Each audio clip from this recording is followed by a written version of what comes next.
First thing first, food. I had breakfast at my hotel before setting out and it cost me 2,000. Hi, I'm Cinema Bong, aka the Sassy engineer, a Nigerian living in New Zealand, and this is my first time in Asia. This is a compilation of my experience and exploits beginning at this tranquil destination in the middle of Tokyo, Meiji Shrine. My visit to Meiji Shrine started just like many others, walking through this massive wooden torii gate that marks the entrance to sacred space. As soon as I stepped in, it felt like the city melted away. Suddenly, I was surrounded by a forest and this calm I didn't even know I needed, right in the middle of Tokyo. A whole different world. Good morning. We're starting today at Meiji Shrine, a peaceful Shinto shrine surrounded by a beautiful forest.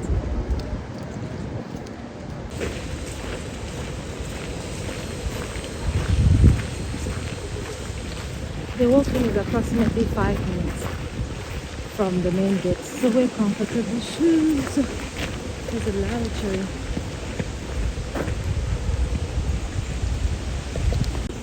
Main shrine. On the way in, I passed through these beautiful gravel paths and towering trees.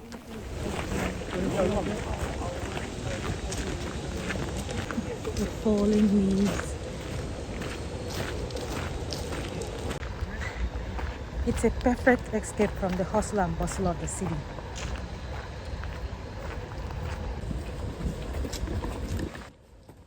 I highly recommend you wear comfortable shoes because you're going to do a lot of walking. About entering into the Meiji Jungo Shrine, there are 2 levels to this.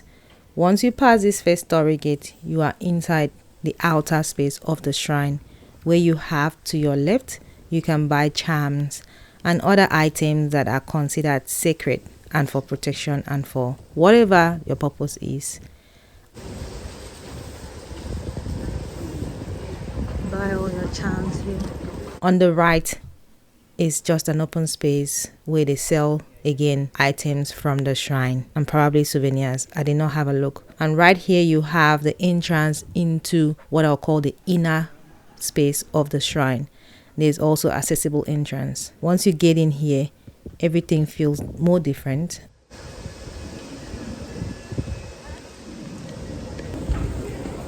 This is the Meiji Shrine, the main shrine.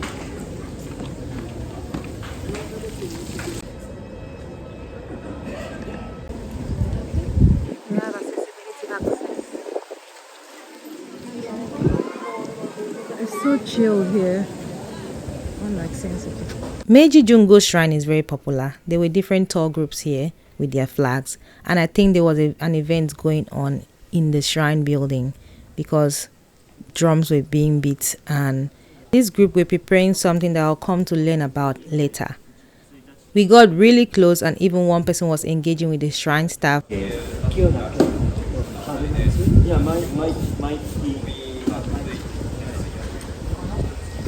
We got close to where they were preparing, but later we were asked to move away and not stand very close. But we were later told off and asked to move backwards because that was not allowed.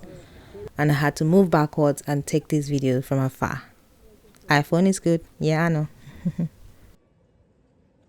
Then I saw something really special. A procession making their way across the shrine grounds.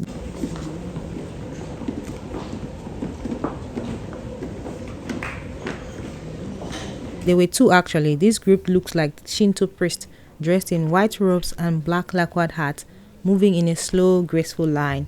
Before the procession began, I noticed some of them sipping from tiny cups. Later, I found out that could have been part of a purification ritual in Shinto. The drink is likely sacred sake called omiki and shared among participants as part of purification. I learned that drinking a sip of sacred rice wine is called naiorai. If you cannot drink it or do not want to drink it, you are still required to receive the cup, lift it to your lips symbolically, and put it down again. Shinto processions are often part of Shinjin Keigun festivals or annual and daily rituals. I think this one was an afternoon offering ritual. Shinto priests are called kanushi. They take care of the shrine, lead ceremonies, and act as a bridge between people and kami, which are like divine spirits or gods in Shinto. The priest outfits are called shozuku, and the tall black hats are eboshi. The one at the end is the miko, or shrine maidens. Mikos are female shrine attendants who assist the chief priest in various rituals and ceremonies. They often wear distinctive red hakama, divided pleated trousers, and white kosude. There isn't one single leader for a Shinto like you might see in other religions. Each shrine operates independently and with its own chief priest called a gui.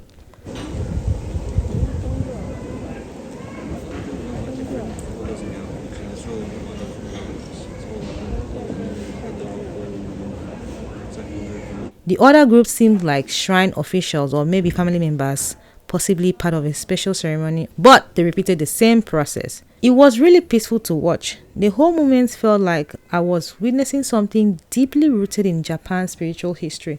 And even though I didn't understand every detail, the atmosphere was peaceful and powerful.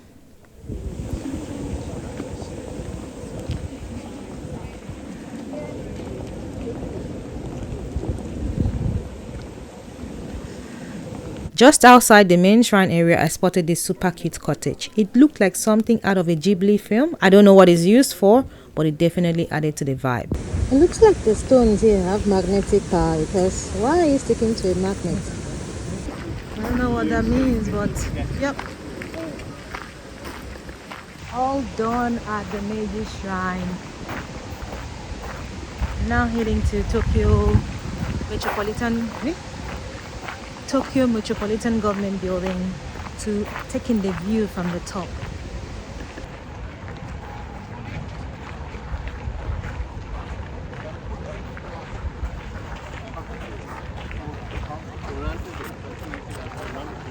Speaking of purification, a little further in, I stopped by this area with flowing water coming out of a spout.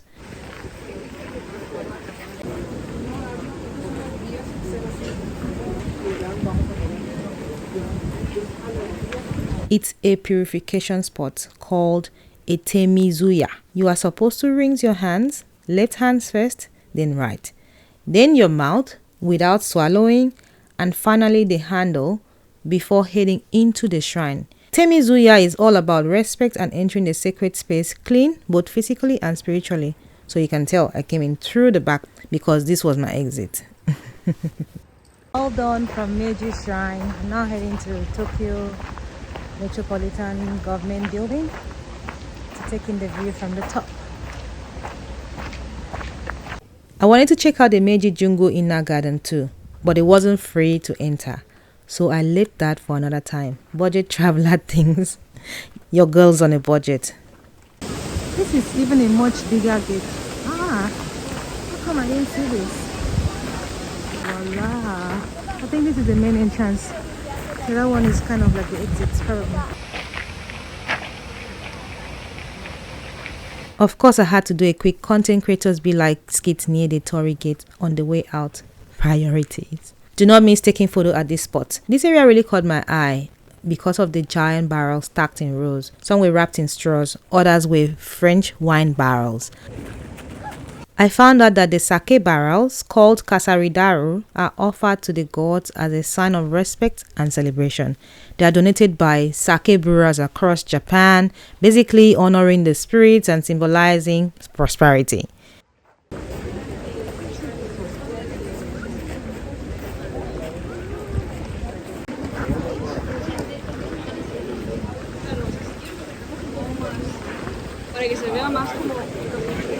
The wine barrels, those are a nod to Japan's diplomatic relationship with France and Emperor Meiji's interest in Western culture. So this area provides a cool blend of traditional and international vibes, and just down the road you find a restaurant. I thought this was fine dining, but I'd already had breakfast, so nah. Already had heavy breakfast, so we're not having lunch. This is amazing, still going. So I strongly suggest you wear comfortable shoes because this is it's a very long one. Thank God I changed my shoes. I wanted to wear like fashion sandals and it was already hurting. I hadn't left the hotel. Coming back, I changed it. Honestly, Meiji Shrine was one of those places that reminded me why Tokyo is so magical. You're always just a few steps away from deep culture, calm, and something unexpected, even if you don't know all the traditions. Amazing. You can just feel how important the place is. 10 over 10 would recommend. They have these people sweeping the garden, sweeping the leaves away with a local broom.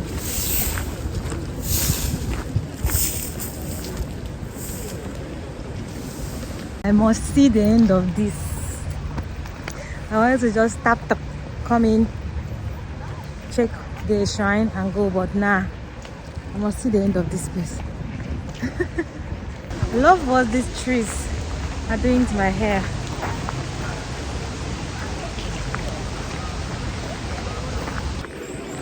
Then you come up to this wonderful bridge.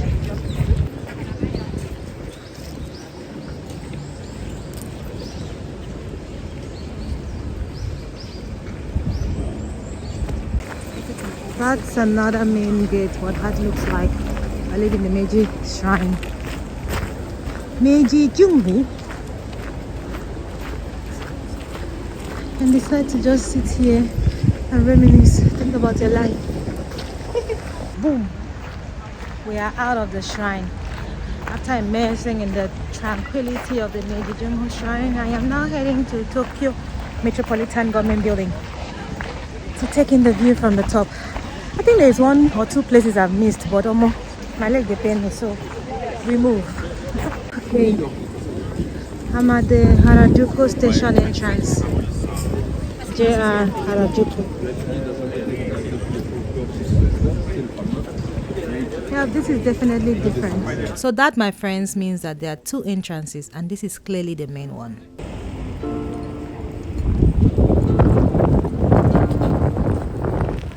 When I think about yesterday,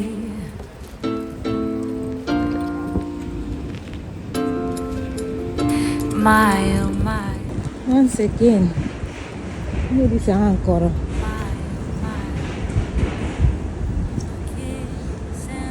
I wouldn't really want to go through here in the night. I'm heading to Takeshita Street. Had to read it from a paper. And it's directing me through here. So this is how the street looks like.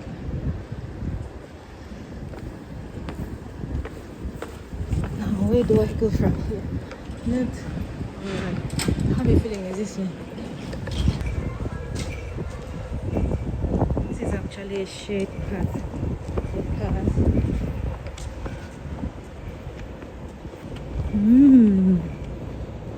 Not bad.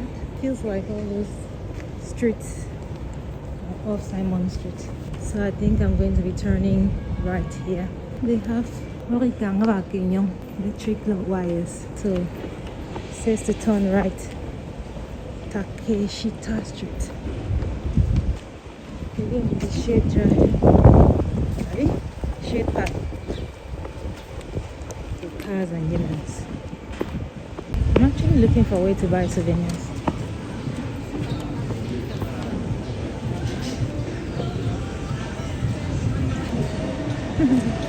Delivery, guys. Bubble tea. Maybe I should get a bubble tea. Oh, it's closed. Wow. At this point, I was just too stunned to speak. I have not seen so many people, so many neon lights all in one place, little alleyways. Even as I am editing this video, I am still mesmerized by Tokyo. Very different from what I know. I have arrived. This is Takeshita Street, and they left to take you to the entrance, but I paused here for a look-see to see what's so popular about this street. They have the capsule toys, and I've seen so many of these capsule toys around Japan, Tokyo to be precise. The alleyways, the number of people, neon lights, everything was just coming at me a lot. Typical Tokyo stuff. Takeshita Street is popular for many things, but for me, my highlight was this entrance here. The fact that the signage had a camera somewhere where you can see yourself ticked all the boxes for me. Honestly, I did not plan for this. I thought I was just there for the Instagrammable vibe until I noticed people looking. I was like, what are they looking at? Voila, camera. You can find it just outside and opposite the Harajuku station, JR Yamanote line, which is also the train line I took to Shinjuku for my next attraction.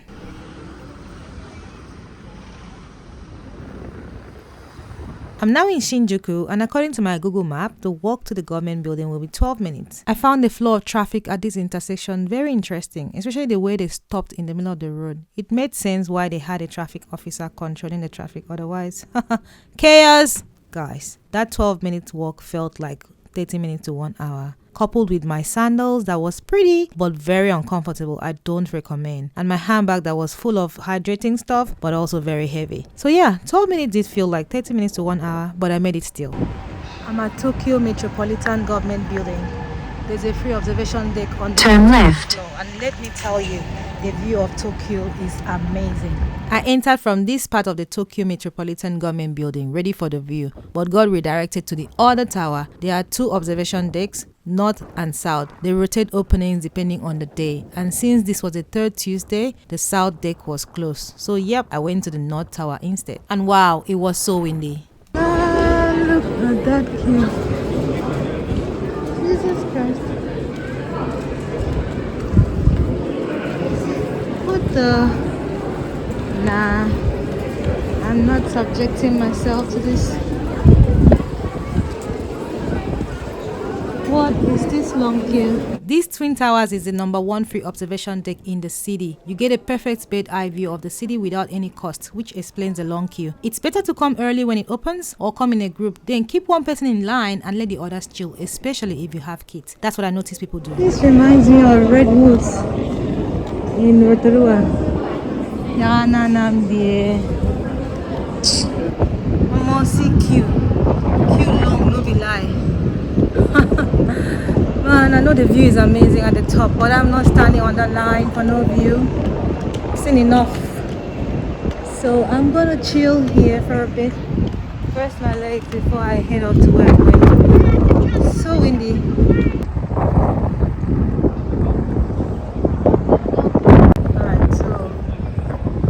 That's the line for the Tokyo Observatory. It was so windy, very strong. The surrounding environment wasn't as windy while I was walking down here, but the wind here is quite strong. I think one of the major factors for this is the building design, because it channels and funnels wind, creating localized wind gusts. Other factors can be the building height or the urban heat island effect from surrounding environments, where the city temperature is higher than the surrounding areas, which can influence the wind patterns and increase wind speed in certain areas. This is what I noticed here and many other places around Tokyo. Not real grass, very soft and bouncy.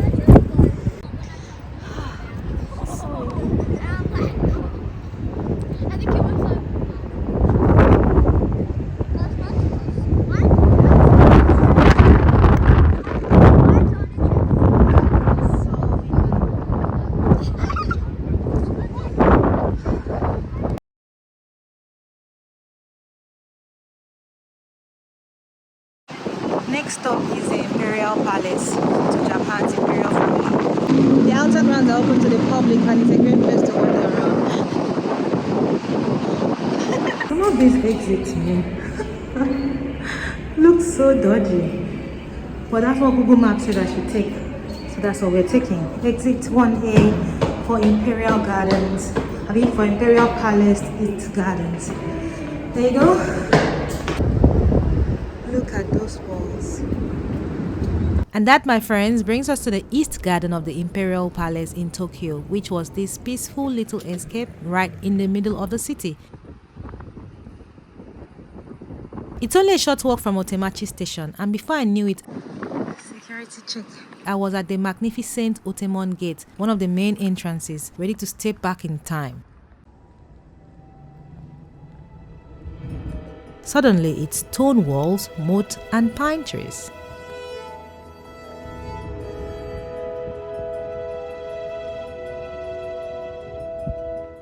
Now, this is why you have to put the Imperial Palace East Garden on your Tokyo list. Not only is it absolutely stunning, but it's also completely free to enter. The gardens open Tuesday to Thursday, plus Saturday and Sunday from 9 a.m. to 4:30 p.m. But they close the gates at 4, so don't come too late. And they do close for some holidays, so always check ahead. But seriously, free entry to a place this significant? Yes, please!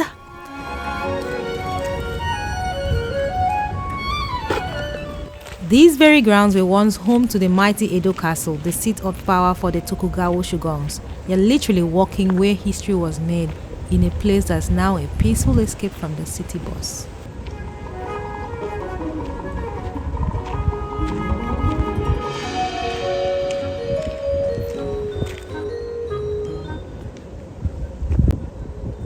I want to get to the Cherry Blossom Garden, which is somewhere here, and also transit Imperial House somewhere here. So we go up there.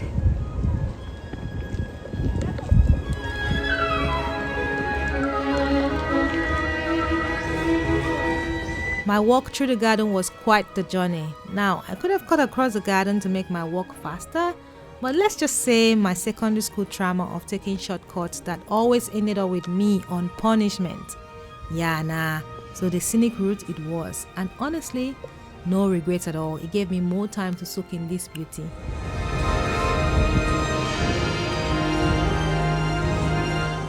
Just before I hit the cherry blossom sections, I passed by the remnants of the Tenjudai, which was once the main keep of the Edo castle. Tenjudai is the old stone base of the main castle tower. The keep itself was destroyed centuries ago, but just standing on the foundation gives you a sense of how huge and powerful the original Edo castle must have been. Imagine a massive towering structure standing here centuries ago. Gives you the chills, right?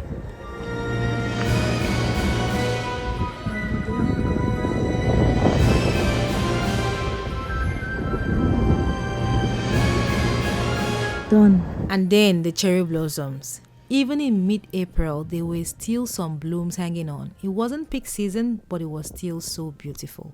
Soft peaks, blue skies, and not too many people around. Just the sound of the wind and birds.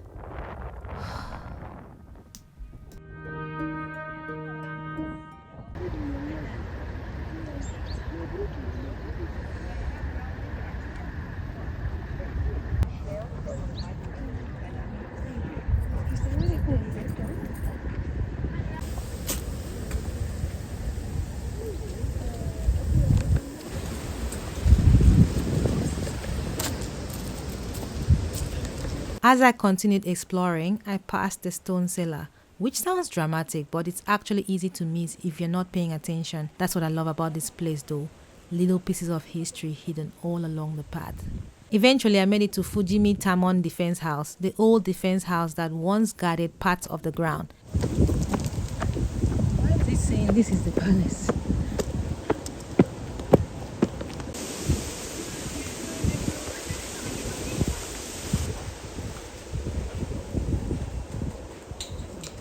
This was a multi-story guardhouse back in the day, and you can practically feel the history within these walls.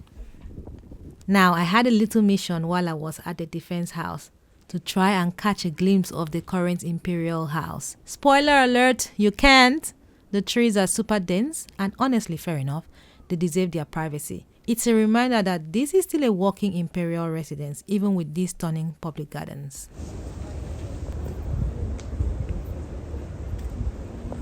I finally conquered my fear by crossing the lawn. The East Garden is beautiful and full of history. Now I'm heading to Nijubashi Bridge, which is one of the most famous spots here.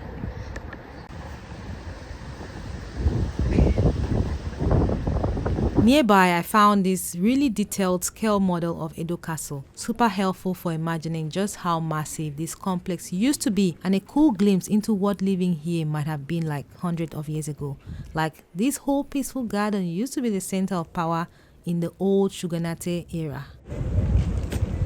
I spent maybe an hour and a half wandering around, no guide, no rush, just letting myself slow down and take it in. So what's my final take on the Imperial Garden? Wear comfortable shoes. You'll be doing a lot of walking. Take your time because there's so much to absorb. It's free, central, and easy to get to. Plus, you walk away with more than just photos. You feel it. And if you're here in spring, prepare to be absolutely blown away by the cherry blossoms. Alright, I'll stop being poetic now. Let's head to the next stop on this Japan adventure.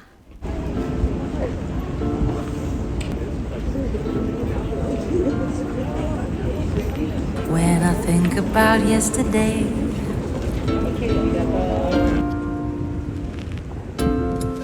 Now, it's really important to clarify something here so you are not surprised when you visit. When I first planned my trip, I thought I could just stroll right into the actual Imperial Palace grounds, you know, where the Emperor currently resides. But I quickly learned that accessing the main palace grounds is a bit different. To actually enter the Imperial Palace premises or take a tour, you generally need to book in advance. You can join a free guided tour, which is super cool, but you have to reserve your spot through the Imperial Household Agency website. Or sometimes you can apply on the day, but that's subject to availability and likely involves a queue. The East Garden of the Imperial Palace is open to the public without any reservation needed. You can just walk right in like I did and explore to your heart's content. But the Imperial Palace will require booking.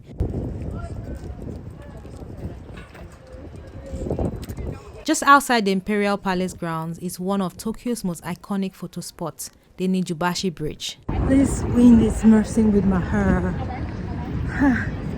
Alright, 10 minutes to Nijubashi Bridge. And then we are off to pick up my dongle. And after that, we go to Skytree. I have a booking by 3. Hope I make it. Oh, look at that skyrise. Feels like Abuja.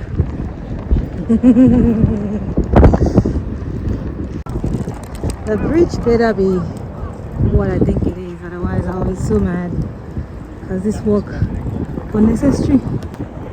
I think we are close. This looks like the bridge. It's actually a long walk from the garden, to be honest. So again, comfortable shoes. Oh well, that's the bridge, but unfortunately we can't go on. But I've had to go through here, then turn around to there. Oh well. Was it worth it? Nijubashi means double bridge because it actually refers to 2 bridges, not one. The stone bridge in front and the iron one behind it, leading to the main palace gates. The older version of the rear bridge once had a wooden support structure beneath it. Unfortunately, you can't cross it unless you are royalty or invited to a state event. The main gate and the Nijubashi Bridge. But the view from outside is stunning, especially the palace in the background. It's a quick stop, but totally worth it if you're nearby. Calm, elegant, and full of quiet history. But unfortunately, on my trip, it was closed for construction. So that's the main gate, and the Nijubashi Bridge is behind that, but we can't go in. Oh my goodness. Let's go.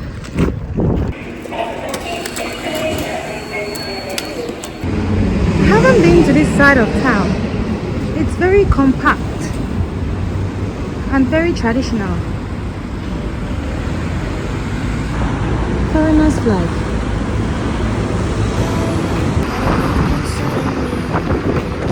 Very interesting. Traditionally, their houses are very compact.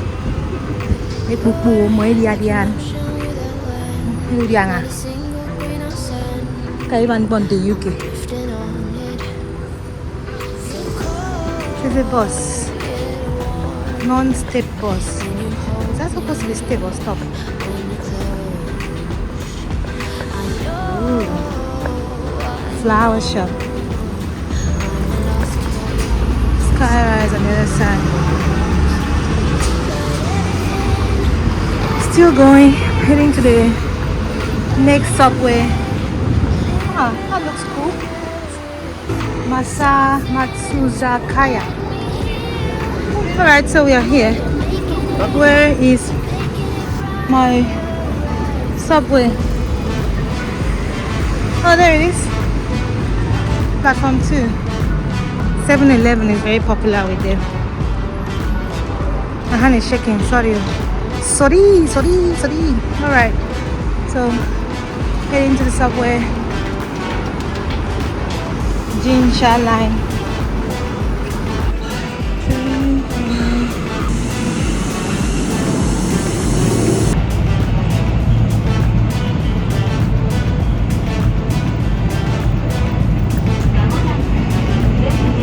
You're probably wondering, why is this scene so long and why am I watching her brush her hair? First of all, pretty. But the most important part is that I was heading to pick up my dongle. So I realized I had lost the USB part of my microphone the day before, and I realized this when I was at Roppongi Hill, Tokyo City View, The last place I was at before Tokyo City View was where I hired my kimono. I remember seeing the dongo there, so that could be the only place. So I decided to go back there, and if I don't find the dongo there, that means I've lost the dongo forever. What a stroke of luck. Ah! I found it. It was in the purse of my kimono. Yes. I was so excited to find this dongle because that was the only microphone I brought with me on this trip. And I only found it because I listened to my gut. Gut feeling was telling me, check the pause. Because every one person was saying, we haven't seen it. When I checked the pause, that's where I found it. I'm grateful for the staff there, especially the guy, because their patience is what helped me find my dongle. If you want to know where I hired my kimono, watch my travel vlog day 1 to see the place. Asakusa Station. Travel Skytree line. Now I'm heading to my next stop, which is very exciting. There's a lot of story to tell here, so stay with me. I'm the tax collector. Tubo Skytree line. After soaking up all that history in the morning and picking up my dongle, I set my sights on a truly modern marvel, the Tokyo Skytree, one of the tallest towers in the world. I know, another observation deck. Are you not tired? I was, but an itinerary was created and boxes must be ticked, hence we move. Now I'm all about planning, especially when it comes to popular spots. And believe me, the Skytree is popular. The west entrance. I booked my ticket through Get Your Guide, which honestly saved me a few yen compared to buying directly online and definitely cheaper than turning up on the day. Just remember, your ticket is for a specific time slot and you get a 30-minute window to enter. So I literally rushed to get here. I have to exchange my ticket with my voucher. Oh wow. Feeling all proud of my punctuality only to be hit with, well, this. I got my ticket from Get Your Guide for about $38.32 New Zealand dollars, and it gives me access to 350 meters and 450 meters observation deck. And now I'm in the queue to exchange that voucher for a ticket. Remember how I ranted at the Tokyo Metropolitan government building about not being able to stand in long queues, you know, the free one? This is where I am, and that is the gate. Well, here I am, paying for the privilege of standing in a queue that made that one look like a sprint. This, my friends, is the reality check. It took a long suffering hour just to reach the entrance of the lift. An entire hour of inching forward. We don't finally make to the departure gate. After 1 hour. And then once we finally made it to the lift, it was another 5 to 10 minutes to actually get on the lift. I'm talking a solid hour plus just to get up. After 1 hour waiting, we're finally here. It was hot. But okay. Once you're in that super fast elevator and you shoot up the views. Oh my goodness. What is this canal?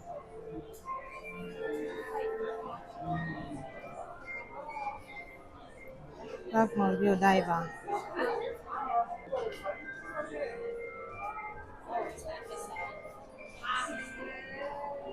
Look at the Ferris wheel. The Tokyo Skytree is the tallest tower in Japan, and it offers absolutely panoramic, mind-blowing views of this sprawling metropolis. On a clear day, you can even spot Mount Fuji. It's not just a broadcast tower, it's a symbol of modern Japan, a real architectural marvel blending traditional Japanese aesthetics with cutting-edge engineering. The sensation of being up here, gazing out of endless urban sprawl is truly incredible. You see the intricate patterns of the streets, the winding rivers, the tiny buildings that look so big from the ground. It really puts the scale of Tokyo into perspective. It was a different vibe from Roppongi Hill Tokyo City View. Wow.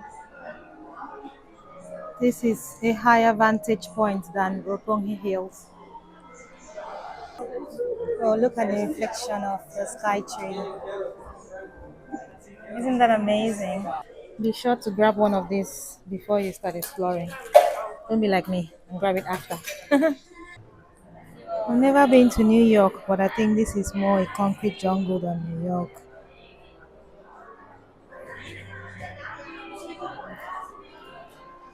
There's two of these bridges. One day, the second one there. My other goal for visiting these towers was to stand on the viewing glass for any tower that has it. And this was the first one to have it. I didn't just stand, I sat and I walked across the viewing glass. Wow, look at that bit there. I was so proud of myself that I literally paid money to have that photo of me sitting down taken.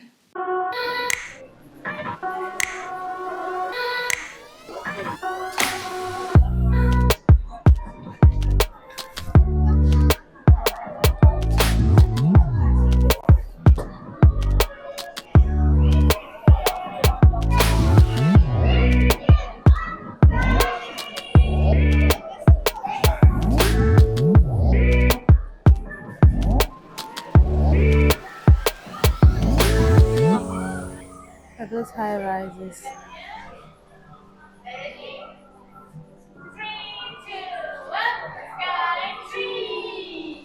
Here's the deal with Skytree tickets. You've got two observation decks, the Tembo deck at 350 meters and the even higher Tembo Galleria at 450 meters. For 3,100 yen, you get access to both decks. It's about 1,000 yen cheaper if you just go to the lower one, but if you're going up, might as well go all the way.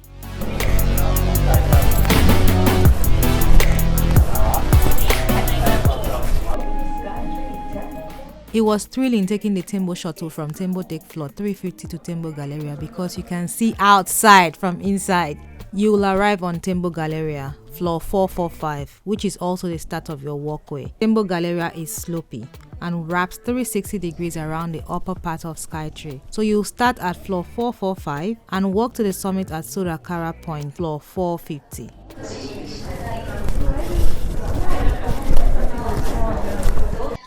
This is a 450 meter floor. Oh, look. You can see things bigger now. It's a higher vantage point than 350. You can just walk around here like this. So these are the samples. These are the locations, and let's see what we see here. Sensuji Temple. That's the Sensuji Temple. That bridge there is a Tubu Skytree line. Asakusa is skimming. The blue bridge there is Komagata Bridge.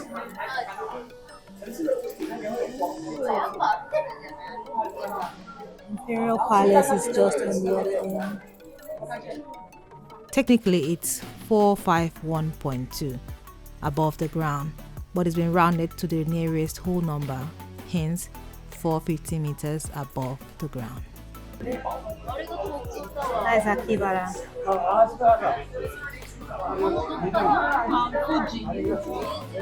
Oh, it's Mount Fuji. The mountain behind is Mount Fuji. Actually, Mount Fuji has been covered by the clouds.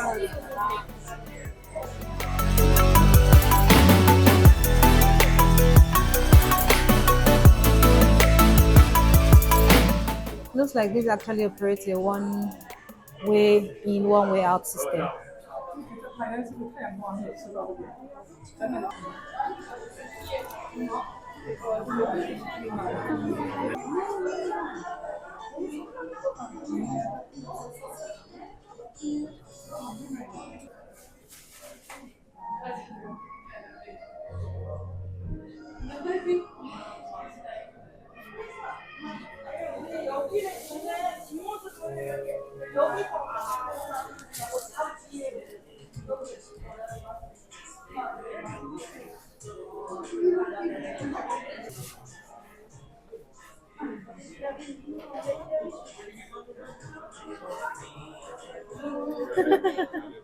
Look at that sunset. Oh.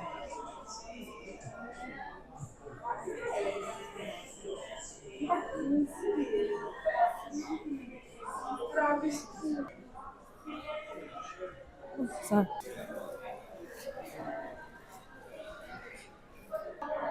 we have a leaning place here. We just lean and observe. Oh wow, this is beautiful.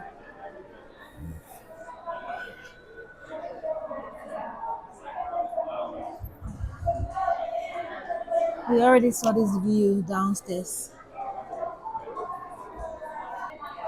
Oh, Tokyo Skytree. This is the tallest structure in Japan. And from the temple deck, you can see the view is absolutely stunning. You see Tokyo spread beneath. You can see all of Tokyo spread out beneath you. So breathtaking. So this part has a lot of like traditional houses, the old style buildings on this side. And the side at the back has more of the landscape skyscraper, modern kind of buildings. You can see the rail line there. I'm so fascinated. I have so many clips of this. So massive, man. This is just Tokyo. Toilets available. These guys are fascinated with anime. It's everywhere. Going down.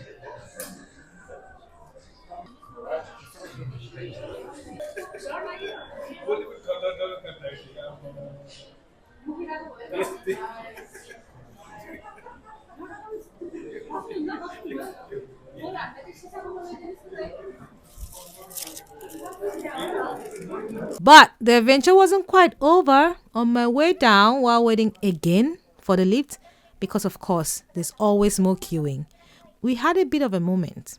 An elderly gentleman actually fainted during that 30 minutes wait for the down lift. It was a stark reminder that this popular spot, while amazing, can be exhausting, especially with the crowds. I could have said, luckily staff were there to quickly help him, but in my opinion, their response was slow. It was giving, we don't know what to do. When I left, they were still fanning him. So yeah, it's a view worth seeing, but brace yourself. Oh, the queue is wicked. The rainbow is solid. Our is about to go down. Two rainbows. Look at the other one. Was it just a reflection? See how dark the sky is. Oh, what an experience. Oh, they have the market. Definitely buying something here because I am hungry. She didn't buy any food here. She just looked around and there was nothing that jumped at her, nothing interesting. She wanted something hot, something spicy, something that had juice and not just fried chicken and salad. So she enjoyed the atmosphere because it was really nice and lovely and very traditional. Before heading off to tick off another item on her itinerary, even though her legs hurt. Her legs really hurt bad because she decided to choose fashion over comfort. But that's not the topic of this video. That's not why we're here.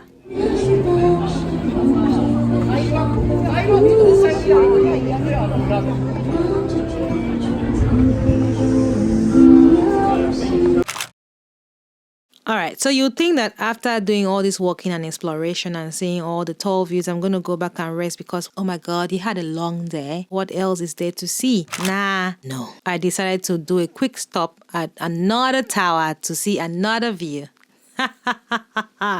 From the modern marvel of the Skytree, I decided to go a little old school and visit another iconic landmark that absolutely screams Tokyo. The Tokyo Tower. You wouldn't get lost even if you tried because of the orange glow, but the walk here was very steep at some point. At this point, I went to the wrong entrance and I was about walking into a reserved dining, but good thing that I noticed on time. It would have been awkward. Oh, this is Tokyo Tower? Tower, yes. Thank you. The entrance to Tokyo Tower was just around the corner and it was quite steep going up as well.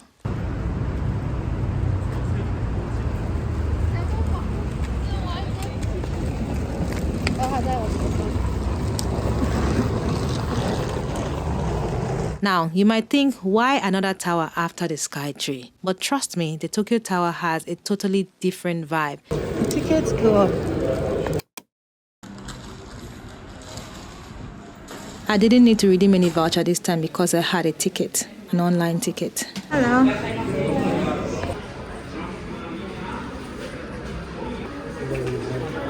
Hello.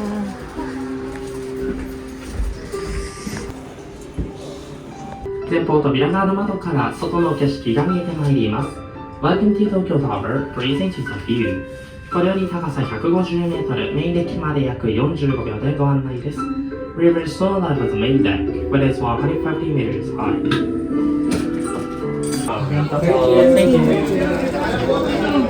It's not just about the height, it's about the history, the classic elegance, and that vibrant orange glow that dominates the skyline. And yes, I went in the night. Perfect time to view the colors. Modeled after the Eiffel Tower, it's been a symbol of Tokyo's post-war resurgence since 1958. It just feels legend, wait for it, dairy. And thankfully, my experience here was a little different from my previous tower adventure.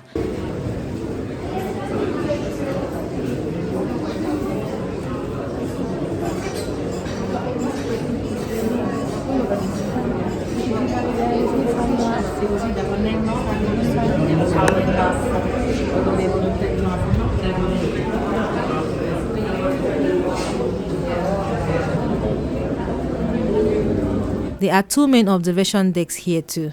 The main deck at 150 meters and the top deck tower, which takes you up to 250 meters. I opted for the main deck only because this was included in my cloak pass, which only had the main deck, but it was fantastic. The views are incredible, giving you a slightly different perspective of the city compared to Skytree, and you can really pick up landmarks like Sojoji Temple right at its base.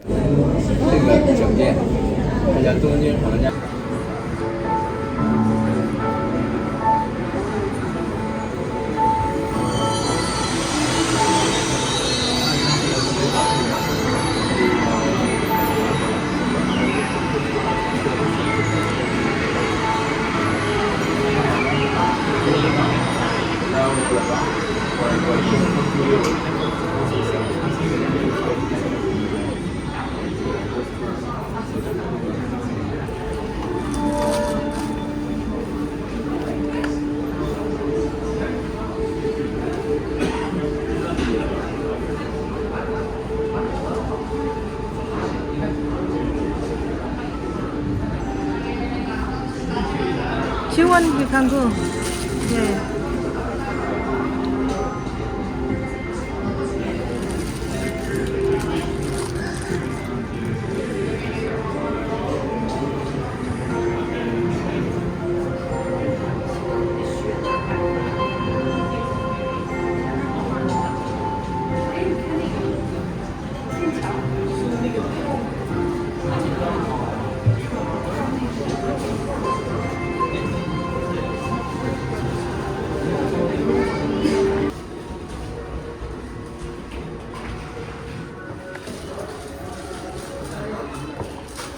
By this time, I had conquered my fear. If I could walk across the viewing glass at 450 meters above the ground level, what is 150 meters? I was walking back and forth the viewing glass. The viewing glass hated to see me coming.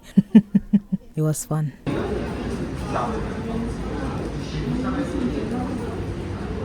What I loved most about Tokyo Tower was just soaking in that classic Tokyo atmosphere. It felt less like a race to the top and more like an enjoyable, iconic moment. It literally reflects. If you're looking for that quintessential Tokyo postcard view, this is it. It's a beautiful tribute to the city's past and its enduring spirit.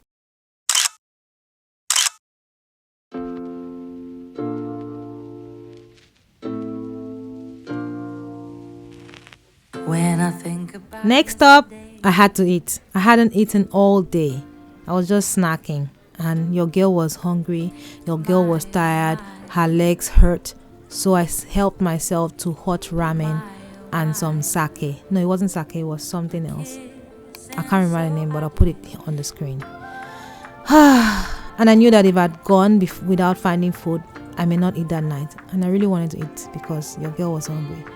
So I'm so happy to have had this food. Yeah. since I met you, I feel unbreakable. Since I met you.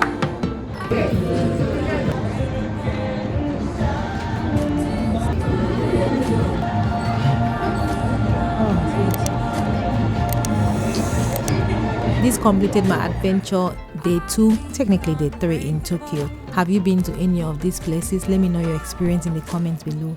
And don't forget to like this video and subscribe for more adventures from my first time in Japan. See you in the next one.